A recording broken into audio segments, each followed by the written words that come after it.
So, Jai Shri Ram, Jai Shri Krishna. Good morning. So, on behalf of Department of Medical Oncology, I welcome you to this CCR.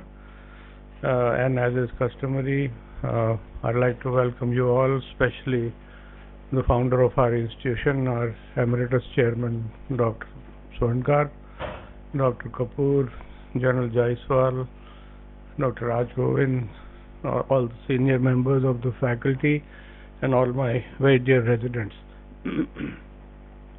As is customary, I'll take the initial 5 minutes to introduce my department. All of you are familiar that we operate at these two places, the Shri Ram Cancer Center and the Hematology Tower. And this is our team of Faculty of Medical Oncology and Hematology. And we work very closely together like brother and sisters.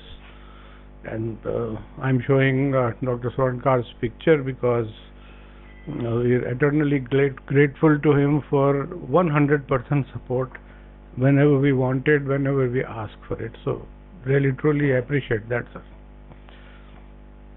So we have the strength of our department is the backup of the other specialties which we have. Like under one roof, we not only have oncosurgery, radiation oncology, oncopathology, palliative medicine, interventional radiology. These are the direct specialties which we interact with, but we also have like a good team of social workers, psycho-oncologists, and various other super specialists.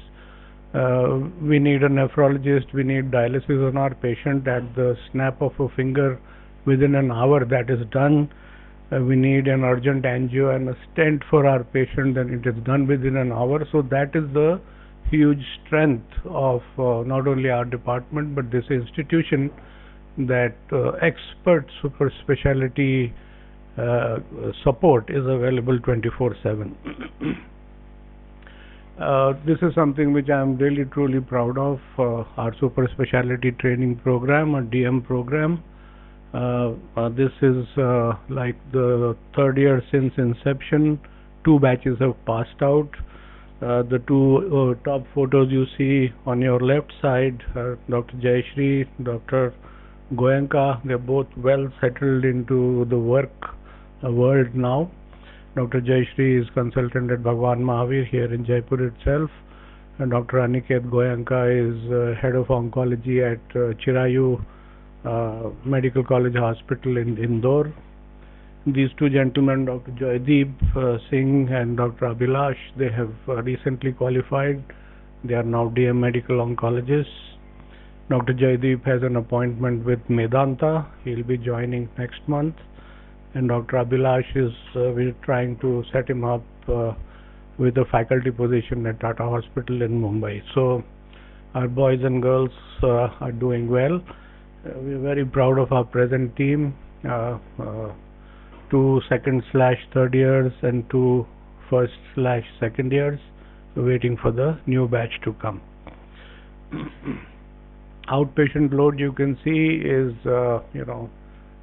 steadily and healthily increasing year by year, and we see more than 30,000 patients now, about 5,000 new patients. And we expect as our facilities improve, we will increase our workload. Inpatient again similarly shows a nice healthy rising trend, and we have inpatients both at the SRCC and at the Hematology Tower. Daycare, we have 2 daycares, about 30 beds each, and the number of patients in our daycare is again quite significant. We are very anxiously and eagerly waiting for the new building to come up, and we get some more beds from the management, because sometimes, particularly, especially on Mondays, Tuesdays and Wednesdays, and today after the long weekend, we are really going to be choked with patients. Again, huge thanks to the senior management, particularly General Jaiswal. He is available for all our needs and emergencies. Very proud of our stem cell transplant.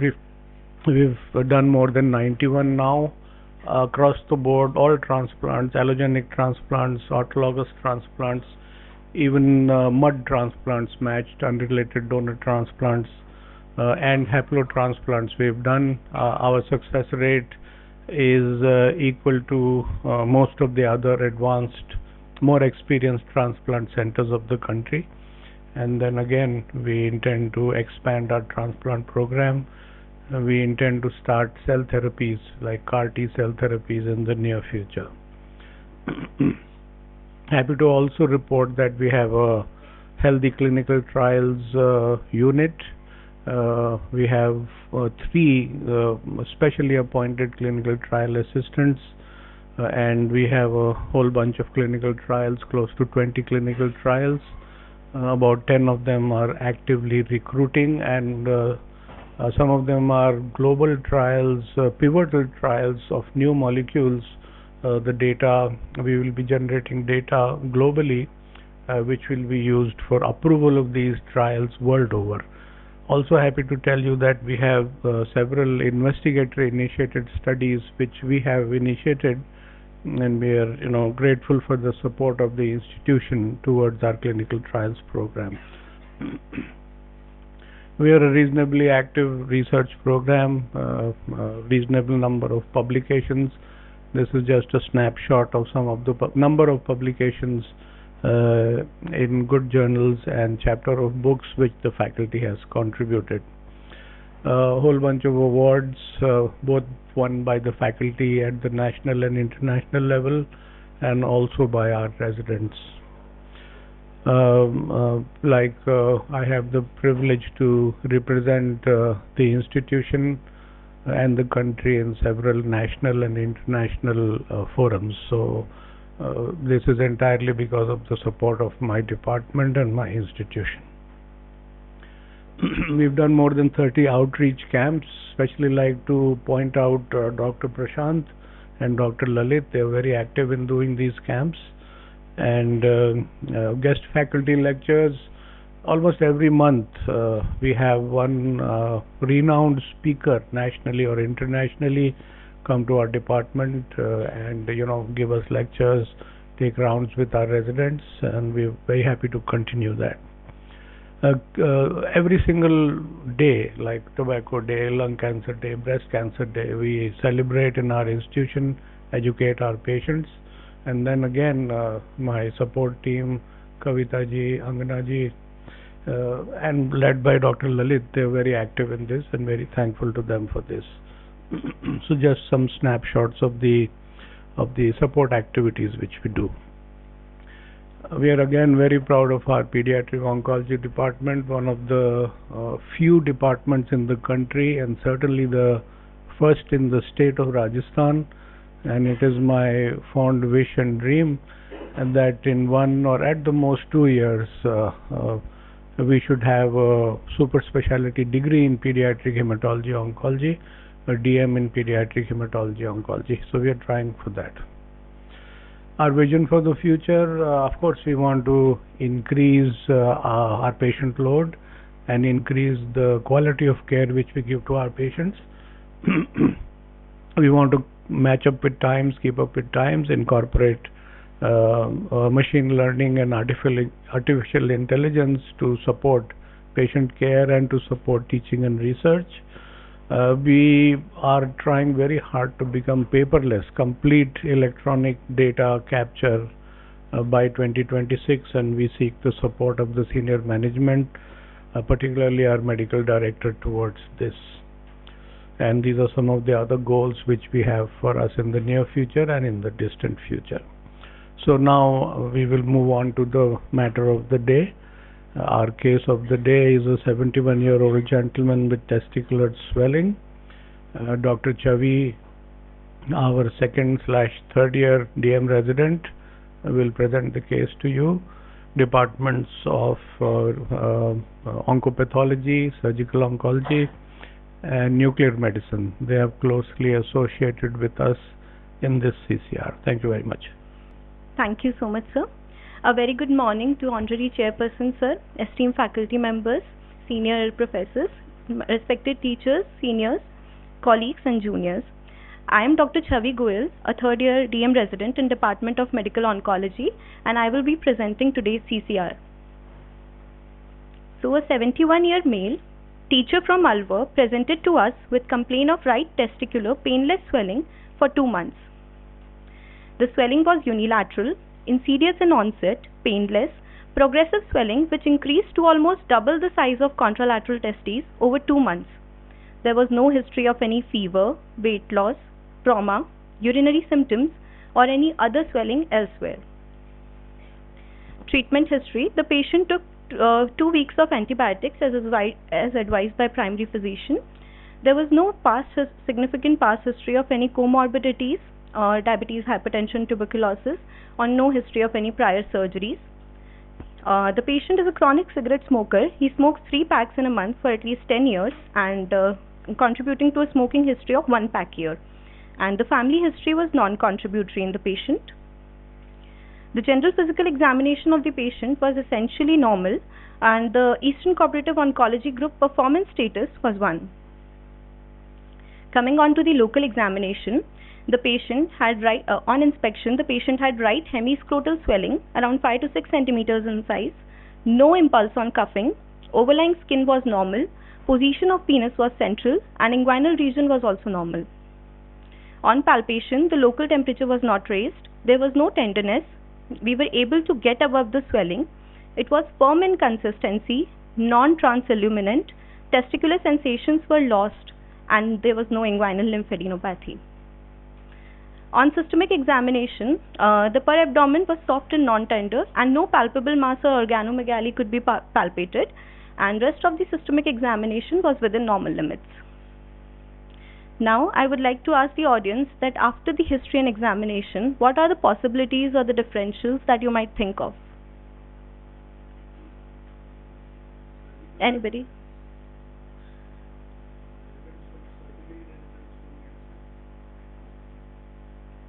Yes, you want to answer? Yeah, hydrocele could be one possibility. Another? Germ cell tumors, neoplastic testicular neoplasm could be one possibility. Anybody else? Who said hydrocele? 71-year-old gentleman, 2-month history of painless scrotal swelling. Hydrocele is not the first diagnosis. Any testicular swelling of a recent onset, irrespective of age, the first diagnosis is testicular tumor. As rightly pointed out by sir, the first diagnosis according to the history and examination would be neoplastic, malignant tumors of testes like lymphoma or a germ cell tumor, and it could be benign neoplasm like an epididymal cyst. It could be epididymal orchitis like tubercular or pyogenic, and hydrocele varicocele stands last. Now, I would like to mention that the patient already presented to us with a USG scrotum and a CECT whole abdomen report done outside. And the USG scrotum was suggestive of right testicular enlargement 4.8 into 5.6 into 6 centimeters with a volume of 52 cc, diffusely hypoechoic with loss of normal architecture, smooth surface, no focal mass, cyst or calcification. On Doppler, there was preserved altered vascularity, and right epididymis was hypoechoic, homogeneous, not separately visualized, and it was likely involved. Right spermatic cord was also thickened, giving an impression of diffusely infiltrative lesion involving the right testes, epididymis, and spermatic cord, suggestive of a neoplastic etiology. On CCT whole abdomen, the findings in the USGs were confirmed with no additional finding, and the retroperitoneum area and lymph nodes were normal. No enlarged retroperitoneal, pelvic, and inguinal nodes were identified. So we ordered some blood investigations for the patient, especially the tumor markers. Requested some blood investigations for the patient, especially the tumor markers LDH, beta, HCG, and AFP. These markers are generally raised in testicular epithelial tumors like germ cell tumors, and they were found to be completely within normal limits. The CBC biochemistry was also within normal limits, and the viral markers were negative. So at this point of time, I would like to ask the audience that how to proceed further. As per the oncological principles for any diagnosis, we generally go for a biopsy. But in this case, I would like to ask the audience, should we go for a biopsy or not to biopsy? Anybody?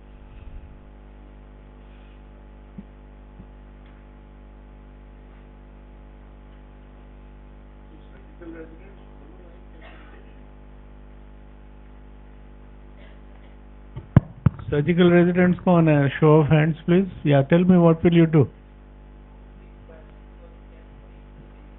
Then what would you do? Agreed, no biopsy, but how do you proceed? आपके पास आ गया patient, भेज दिया हमारे पास, बस काम खत्म आपका. Very good. Yes. So we generally don't do a biopsy in some cancers, especially the testicular tumors, because testes is a primarily abdominal organ, and if we do a biopsy, we can upstage the disease and breach the capsule. So next step in the management would be a high inguinal orchidectomy, and now I would like to call Dr. Raunak Gupta from Department of Surgical Oncology to take the case further. So let me clarify what I said earlier. The student who said hydrocele was partly right in the sense that the commonest testicular swelling is hydrocele. But again, if a person presents with a recent onset testicular swelling, which he is sure was not there 2 months ago, then the diagnosis has to be a testicular tumor. The second important point which Chhavi made, testis is an abdominal organ. It lies in the scrotum, but it is an abdominal organ. That is why when you have a testicular tumor, the lymph nodes which will be enlarged will be the retroperitoneal para-aortic nodes. So you must carefully examine the abdomen for an epigastric mass above the umbilicus.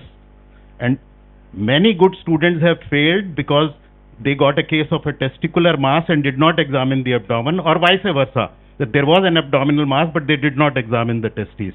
So always examine the testes, and if there is a mass, examine the abdomen, and if you have an epigastric mass in a male patient, don't forget to examine the testes. So I can add a small story to that. After I had come from Tata Hospital after my training in medical oncology, early 1990s, I had a patient come to me with a large, hard, nodular liver. So obviously, first possibility was secondaries. At that time, our surgical oncologists used to do the core biopsy. So I sent him to a senior surgical oncologist for a core biopsy from the liver as well. And he sent the patient back to me the same evening to my clinic कि इसके बड़ा सारा testicular mass है. So I was so ashamed of myself that I cannot tell you. So take that lesson, that if there is a mass in the abdomen, the testes have to be examined. Just to reiterate what Dr. Kapoor said. Thank you, Dr. Chhavi. Sorry, even a right iliac fossa mass. If you have a mass in the right iliac fossa, it could be an undescended testis with a testicular tumor. So then the scrotum will be empty. Thank you, Dr. Chhavi. Good morning to respected teachers, seniors, and my dear colleagues. I will be covering the surgical aspect of this case. So the patient was presented to us with a plan of high inguinal orchidectomy. So the patient was preoperative workup was done. The counseling was done to the patient regarding the surgery. The informed and written consent was taken, and the fitness was taken from the Department of Anesthesia. So the patient was spinal anesthesia was given, and the basic steps for the surgery is what we do is we give a small incision approximately 2 cm above the right inguinal crease. The abdomen is open in layers reaching up to the inguinal canal. The spermatic cord, which is held by a umbilical tape and gradually mobilized. A soft clamp is applied at the deep ring. Now what we do is we do the blunt dissection from the root of the scrotum and make a space between the skin and the testis. The gubernaculum, which is present at the base of the testis, we divide and ligate it, and the whole testis along with the spermatic cord is mobilized, and it is divided and ligated at the deep ring. And the abdomen is hemostasis is achieved and it is closed up in layers. So the post-operative, it was uneventful, and the patient was discharged on post-op day 1. Now I would like to call Dr. Aditya Mundra to discuss the histopathological aspect of this case. So we received high inguinal orchidectomy specimen of the right testis. Representative sections were given from the tumor. Microscopic examination revealed that there was near total effacement of the normal testicular parenchyma, and there were presence of small round blue cells predominantly in disc cohesive sheaths. High power examination revealed that these cells were exhibiting increased NC ratio. They had scant cytoplasm and a hyperchromatic nuclei. So a diagnosis of lymphoproliferative disorder of the right testis was given. So to confirm our findings, we performed an immunohistochemical examination. These cells exhibited positive membranous staining for CD45, thereby ruling in a lymphoproliferative disorder. They were negative for pancytokeratin. They further exhibited positive CD20 expression, thereby ruling in B-cell lymphoma, and they were negative for CD3. They were negative for CD10 and BCL6. There was a positive MUM1 expression, and the Ki67 proliferation index was around 75 to 80%. So, considering the forementioned findings, a final diagnosis of diffuse large B-cell lymphoma, non-GCB type, of the right testis was given. Now I would like to call upon Dr. Chhavi to further discuss the case. So now we have a diagnosis. Our patient has been diagnosed as right testicular lymphoma, diffuse large B cell type. Now the next step is to stage the disease. So staging workup for lymphoma was done, and an additional whole body PET CT scan and bone marrow aspiration biopsy was considered. The bone marrow aspiration and biopsy showed no lymphomatous involvement. And to discuss the PET CT findings, I would like to invite Dr. Mansha Vohra, third-year resident from Department of Nuclear Medicine.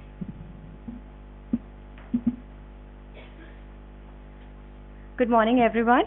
My name is Dr. Mansha, and I am representing the images of the patient. This is the MIP image, where maximum intensity projection image of the patient, where an intense physiological uptake is seen in the brain as well as the urinary bladder. We can see a focal tracer uptake on the right side and some mediastinal lymph nodes, which are also showing FDG uptake. This slide is showing the coronal and the axial views of the post-operative bed region, where we can see that the right scrotal sac is empty. However, the left testes and the left spermatic cord appear absolutely unremarkable.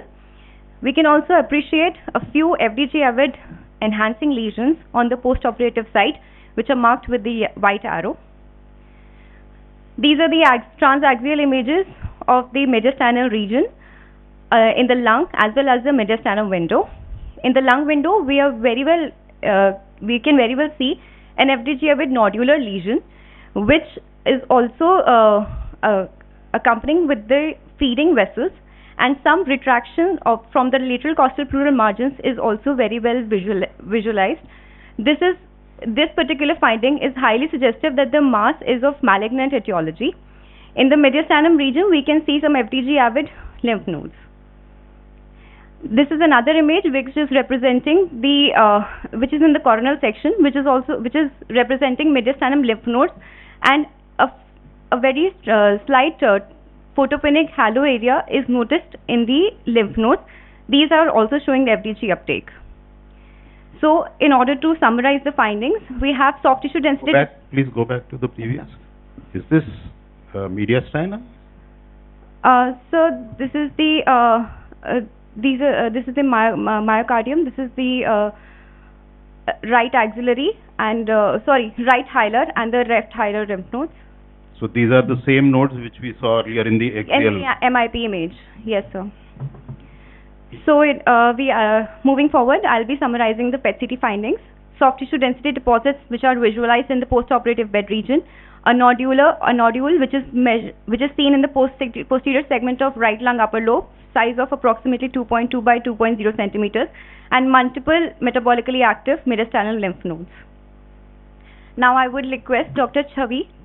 So now we have a 70-year male chronic smoker with right testicular NHL, and PET CT throws up two unexpected findings: a 2.2 centimeter solitary lung nodule and mediastinal lymph nodes. Now, is this lung nodule a part of lymphomatous involvement? The same question is there in everyone's mind. So A CT-guided core biopsy was done from the lung nodule and sent for histopath examination. And I would like to take a moment here to thank our Department of Interventional Radiology to help us accessing the difficult to access sites and give us biopsy. How would the biopsy change the management? Suppose it is positive, suppose it is negative. Yes, sir. Yes, sir. We will come to that. Yes. So now I would like to call Dr. Aditya to tell us about the biopsy findings. So keep in mind, this is now not the testicular tumor, this is the core biopsy from the lung nodule. Thank you, Dr. Chhavi. So we received true-cut biopsy comprising of 4 linear tissue cores ranging from 0.8 to 1.6 centimeters. Microscopic examination, to our surprise, revealed gland-forming tumor cells. On high-power examination, these cells exhibited vacuolated cytoplasm, hyperchromatic nuclei, and few prominent nucleoli. So a diagnosis of adenocarcinoma was given. So to confirm our diagnosis, we performed the immunohistochemical examination, and these tumor cells exhibited positive expression for cytokeratin 7, napsin A, and TTF1. Which now tell us, while you were describing the immune markers, what does yes, sir. CK7 mean, and it is positive in which tumor diseases? Yes, sir. And similarly for all IHC markers. Sir, CK7 is a low molecular weight cytokeratin, and it is positively expressed in all those tumor cells which have a low molecular weight. Napsin A is a positive marker for lung adenocarcinomas. Similarly, TTF1 is also a positive marker for lung adenocarcinomas. So, a final diagnosis of non-small cell lung carcinoma, adenocarcinoma, was given. I'll call Dr. Chhavi to further discuss the case. Thank you, Dr. Aditya. So now we have a 70-year-old male, no comorbidities, with dual synchronous malignancies, testicular DLBCL and CA lung adenocarcinoma. Now, the dilemma is how to stage and characterize the mediastinal lymph nodes. Because for staging of lung cancer, we need to know the status of lymph nodes for correct TNM staging. So, the case was discussed in a multidisciplinary tumor board, and an endobronchial ultrasound guided biopsy was done for mediastinal staging. Now, I would like to take a few moments to tell us all about the endobronchial ultrasound. So it is a diagnostic modality in which miniature ultrasonic probe is introduced in the tracheobronchial lumen to provide sonographic images of peribronchial tissue and guidance for tracheobronchial needle aspiration. The indications for EBUS-TBNA, mediastinal and hilar staging of CA lung, diagnosis of suspected cancers in patients with lymphadenopathy, and other indications for mediastinal lymphadenopathy such as sarcoidosis, tuberculosis, and mediastinal cyst. So EBUS guided biopsy was done for this patient, and it showed presence of caseating granulomas which was suggestive of tuberculosis, and no evidence of malignancy was seen. And so this gave us the final staging of our CA lung. I think I'd like to add that our institution has recently acquired this equipment, the EBUS equipment, and Department of Respiratory Medicine and Pulmonary Medicine are now regularly doing EBUS. They've done more than 30 cases. This patient was 3 years from today. So he had this EBUS done at Delhi. But otherwise now we have this facility available in our institution. Sir? I think the same question probably Sabir is asking. There are multiple mediastinal lymph nodes. Some could be TB, some could be malignant, some could be lymphoma. So simply sampling one lymph node, can you label all of them with the same pathology? From multiple lymph node was taken. It was not single lymph node. They have taken it from 3 lymph node stations. You see, actually, as far as the mediastinal lymph nodes are concerned, EBUS is not required, because these mediastinal lymph nodes, we catch it up with endoscopic ultrasound, and we don't require even anesthesia for the patient. In EBUS, you require all gadgets to do it, that is one, and all these paratracheal lymph nodes, the lymph nodes at the AP window, and subcarinal lymph nodes, they are very easy to catch with our EUS, and in fact not only FNA, we can take FNB, that is final biopsy core from these lesions, and the characteristics of the lesions can be defined on EUS images, and we can suspect whether it is malignant, whether it is reactive lymph node, whether it is tuberculosis. In tuberculosis, classically you see a lot of necrosis, and even doing FNA and you get the pus, your diagnosis is very clear. So I think EBUS is more so for lung lesions rather than for mediastinum. For mediastinum, going through the esophagus is much easier. So completely agree, Dr. Jaman, but as this patient was a patient of diagnosed lung malignancy, probably a little more information could have been got by the EBUS. But you have point well taken that US and biopsy would have been an alternative investigation. Yes, sir. Point taken, sir. Thank you, sir. Add on a point, sir. Hmm. So the lymph node was on the hilar region. From that area, I think US will be difficult to take, sir. From the hilar, right hilar, I think the lymph node was there. All lymph nodes which are near to the trachea, all lymph nodes which are near to the left and right bronchus, they are easiest one to be taken, because the esophagus and trachea, they are just anterior posterior, and the needle, the best biopsy or FNA with EUS for pancreaticobiliary, for stomach, for liver, and for mediastinum. The mediastinum is the easiest because the EUS scope is straight. So I think it's much easier than EBUS. Yes, sir. So after the EBUS guided biopsy, we finally got our staging of CA lung, and the stage came out to be stage 1A. It was a T1B lesion. So we have a final diagnosis of B-cell high-grade lymphoma, right testes, stage 1E, CA lung adenocarcinoma, stage 1A, and mediastinal tubercular lymphadenitis.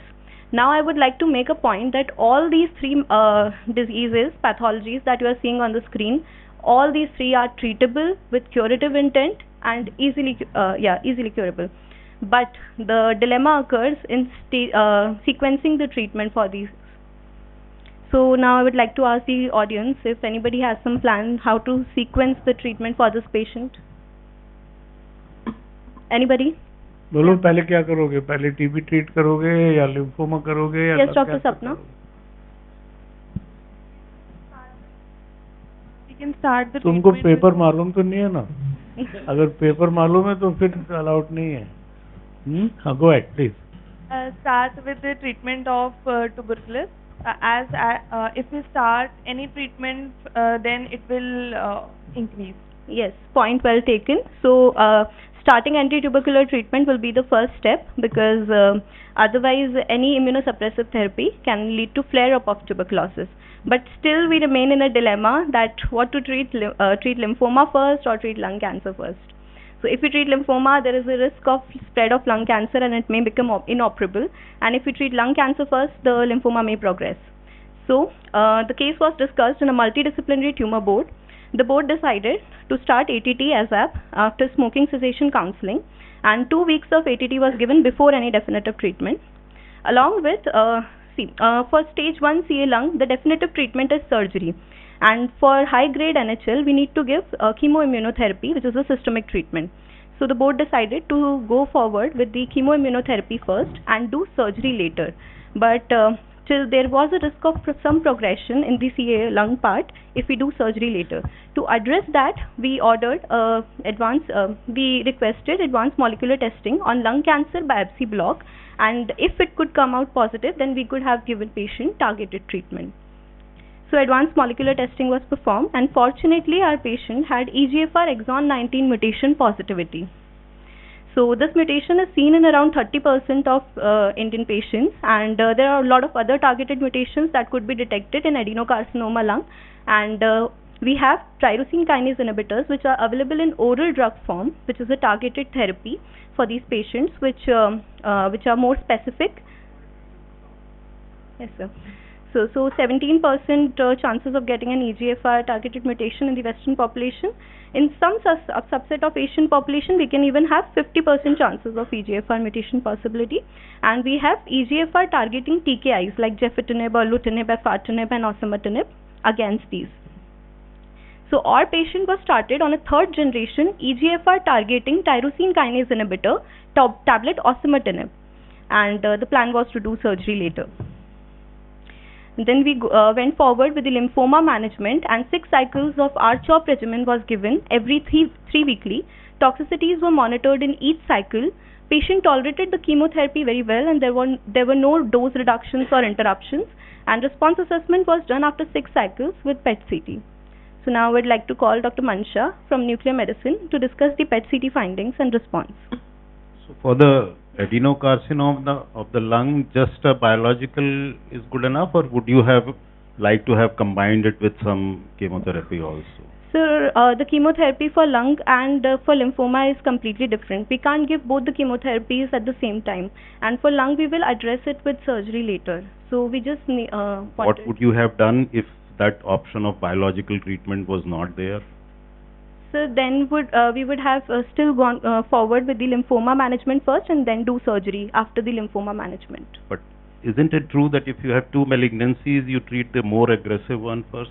So the more aggressive one here is lymphoma in a 71-year-old male. Yeah, so the high-grade lymphoma is the more aggressive malignancy.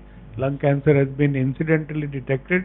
And just by the way, 2 of the agents which we use in the lymphoma chemotherapy, cyclophosphamide and doxorubicin, they are active against lung cancer also. Our most active agent is one of the platinum agents, either cisplatin or carboplatin, but at least 2 agents are there, and we fortunately found a target to address in our patient, and we were quite comfortable with this plan of treatment as far as this patient is concerned.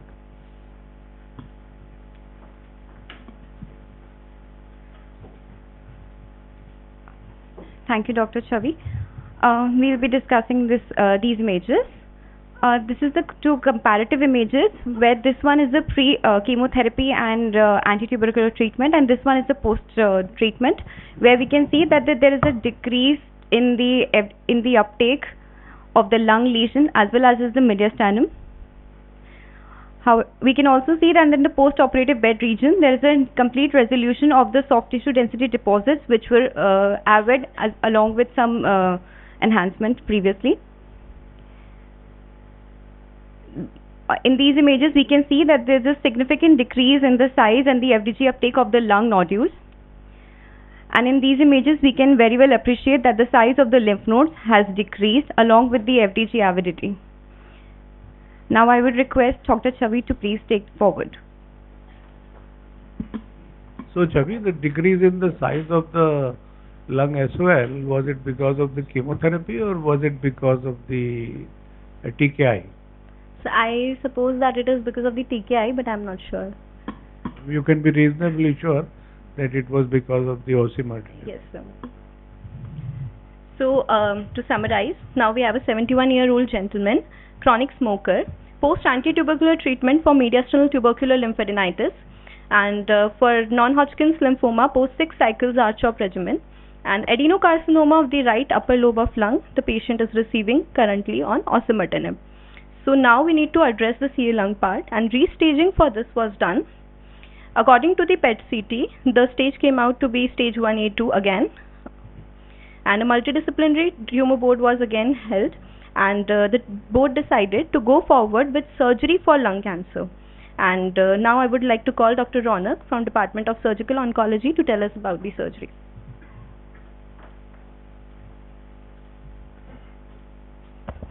Thank you, Dr. Chhavi.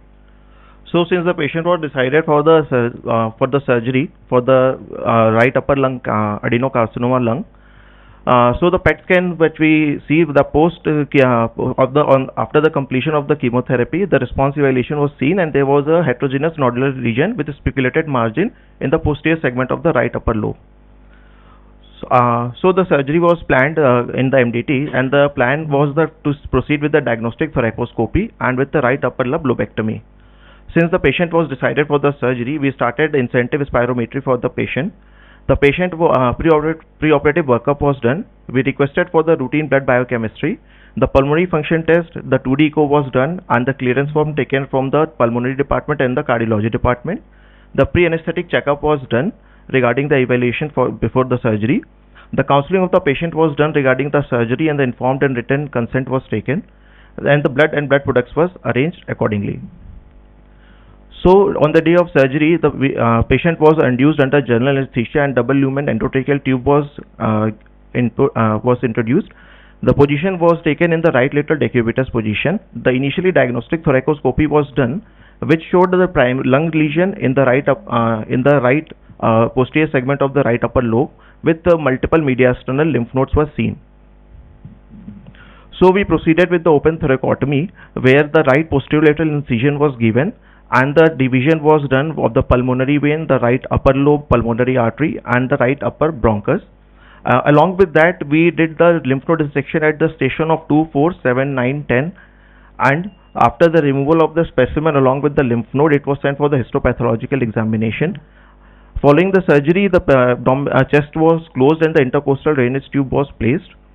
On the day of surgery, patient was shifted to ICU, and it was the post-op was uneventful. On the day 1, the patient was started on full oral feed and was shifted to the ward. On day 3, the chest tube was removed and patient was discharged on day 5. Now to discuss with the histopathology of the lung that we sent for examination, I would like to call Dr. Aditya to tell the details of the specimen. Thank you, Dr. Raunak. So we received a lobectomy specimen, and it comprised of a tumor measuring 1.5 centimeters in greatest dimension. Microscopic examination revealed gland-forming tumor cells. The pleural surface of the lobectomy specimen was free of tumor. The surgical resection margin was free of tumor, and all the retrieved lymph nodes were free of tumor. So final diagnosis of adenocarcinoma well differentiated was given. All the surgically resected margins were free of tumor. 0/18 lymph nodes were free of tumor, and a stage of YP T1b N0 was given. I'd like to call upon Dr. Chhavi to further carry on. Thank you, Dr. Raunak and Dr. Aditya. So till now, in our patient, we have already treated mediastinal tubercular lymphadenitis. For CA lung, we have given the patient EGFR TKI as neoadjuvant, followed by a lobectomy, and the final staging was YP-T1B and 0. And for testicular DLBCL, orchidectomy followed by 6 cycles of R-CHOP was given. Now, testicular DLBCL needs to be addressed further. It has a high risk of CNS progression, and it requires additional prophylactic therapy to cross the blood-brain barrier and blood-testicular barriers. High-dose methotrexate 6 grams was administered every 2 weekly for 4 cycles. Patient developed grade 1 mucositis, and it was managed conservatively. The patient tolerated entire treatment course very well. The treatment got completed in July 2023. Last PET-CT done in November 2024 showed no evidence of malignancy. Patient is disease-free and is on regular follow-ups. Last follow-up date was last week on 11th of April. To summarize, in September 2022, the patient presented with right testicular swelling. High inguinal orchidectomy was done. In October 2022, a PET-CT revealed incidentally diagnosed CA lung. Again, a mediastinal tubercular lymphadenitis was also diagnosed in October, and patient was started on ATT for that. And in November 2022, EGFR exon 19 mutation came out to be positive, and patient was started on osimertinib, followed by 6 cycles of R-CHOP. After completion of 6 cycles of R-CHOP and ATT, the patient had right lung lobectomy in May 2023, and the treatment of CNS prophylaxis with high-dose methotrexate was given in June 2023 till July. In July 2023, the treatment got completed, and patient is on follow-up and is disease-free till now. I would also like to show some testimony from the patient.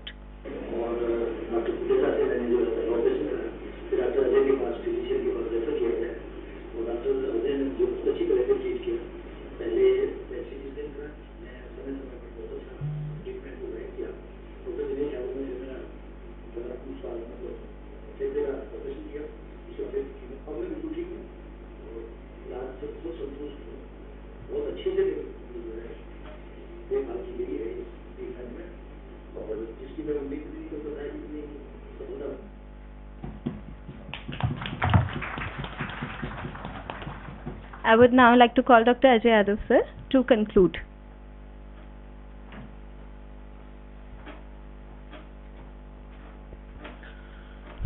Good morning, respected teachers and dear colleagues. So it is not difficult to treat a case of lymphoma or a case of lung cancer. But when you have a patient with dual malignancy simultaneously, and especially when they are in early stage where disease can be treated with curative intent, so decision become crucial in these patients for better oncological outcome. In this patient, patient was having early stage lung cancer, and the neoadjuvant osimertinib is not recommended by any guideline for treatment in neoadjuvant setting. But here, as patient was having a special situation where there were high chances of progression of lung cancer, we treated with osimertinib first to control the disease to spread while we were treating lymphoma, and later on surgery was done. So it signifies the individualized treatment in oncology. Second thing, dual malignancy is not very rare. In literature, they have mentioned that around 10 to 15% cases are reported of dual malignancy. So whenever we have doubt, we should do the biopsy of both the pathologies, and we analyze our data for dual malignancy, and this study was done by Dr. Abhilash, our third-year resident, and we found that in last 2.5 years, there were total 103 patients of dual malignancy. We made this paper, and this was sent to Cancer Research Statistics and Treatment Journal, and we expect to publish it this year. Next thing is multidisciplinary team approach is very crucial for these patients, and fortunately we have all the facilities under one roof. We extend our sincere thanks to the hospital management for ensuring seamless multidisciplinary and multi-specialty collaboration. This robust system empowers us as clinicians to provide the highest standard of patient care with efficiency and confidence. We are thankful to management of MGUMST, collaborating department, CCR review committee, patient and family, and thank you all of you for sparing time for this activity. Thank you.